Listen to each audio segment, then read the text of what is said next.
শুরুতেই কথা বলবো কিভাবে স্ন্যাপার ইউজ করতে হয়। চলেন তাহলে ট্রেনিং এ।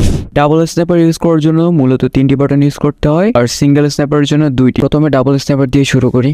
ডাবল স্ন্যাপার দুইভাবে ইউজ করা যায়, এক হচ্ছে ইনস্কোপ আর একটা হচ্ছে ট্যাপ। ইনস্কোপটা হচ্ছে মূলত লং রেঞ্জ ফাইট গুলোর জন্য বেস্ট। ইনস্কোপে মারার জন্য আপনাকে 3টি বাটন ইউজ করতে হবে, স্কোপ, ফায়ার, সুইচ, রিপিট। এটার যত বেশি ফাস্ট করবেন তত বেশি ফাস্ট হবে আপনার স্ন্যাপিং।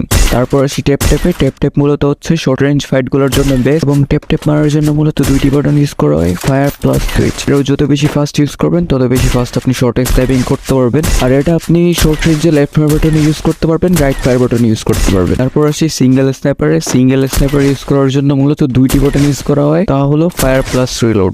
এটাকেও যত বেশি ফাস্ট করবেন তত বেশি ফাস্ট সিঙ্গেল স্ন্যাপার ইউজ করতে পারবেন। সবকিছুর পর মেইন হচ্ছে প্র্যাকটিস। এখন যত বেশি প্র্যাকটিস করবেন তত বেশি ইমপ্রুভ হবে আপনার। এখন চলে যায় এইচইউডিতে। প্রথমে কথা বলি 2 ফিঙ্গার নিয়ে। 2 ফিঙ্গারের এইচইউডি হচ্ছে একদম ডিফল্ট, যেটা সবারই থাকে। 2 ফিঙ্গার দিয়ে স্ন্যাপিং করা মূলত একটু সমস্যা হবে আপনার, যেমন আপনার ডান আঙ্গুলের উপর অনেক বেশি প্রেসার পড়বে, কারণ আপনার এই আঙ্গুল দিয়ে সুইচ, এম, স্কোপ করতে হবে, আর বাম আঙ্গুল দিয়ে শুধু ফায়ার করতে হবে। তারপর আসি 3 ফিঙ্গার নিয়ে। ফিঙ্গারের জন্য আপনারা চাইলে এই এইচইউডি ইউজ করতে পারেন। 3 ফিঙ্গার পর্যন্তই বেস্ট বলতে গেলে, কারণ 3 ফিঙ্গারে এত বেশি প্রেসার পড়বে না। রাইট সাইড শুধু এম আর সুইচ, আর লেফট সাইড শুধু স্কোপ আর ফায়ার।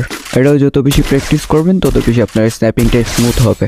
তারপর আসি 4 ফিঙ্গার নিয়ে। 4 ফিঙ্গারের জন্য এইচইউডি আপনারা এটা ইউজ করতে পারেন। এটাতে আপনার প্রেসারও কম পড়বে, স্ন্যাপিংটাও একটু বেশি স্মুথ হবে। কারণ হচ্ছে আপনি রাইট থাম দিয়ে আপনি এম করবেন, আর উপরের আঙ্গুল দিয়ে শুধু সুইচ করবেন, আর লেফটে দিয়ে শুধু এক আঙ্গুল দিয়ে ফায়ার প্লাস স্কোপ করতে পারবেন। প্লাস আপনি মুভমেন্টের উপরে থাকতে পারবেন, যেন অন্য স্ন্যাপাররা আপনাকে গুলি না লাগাতে পারে।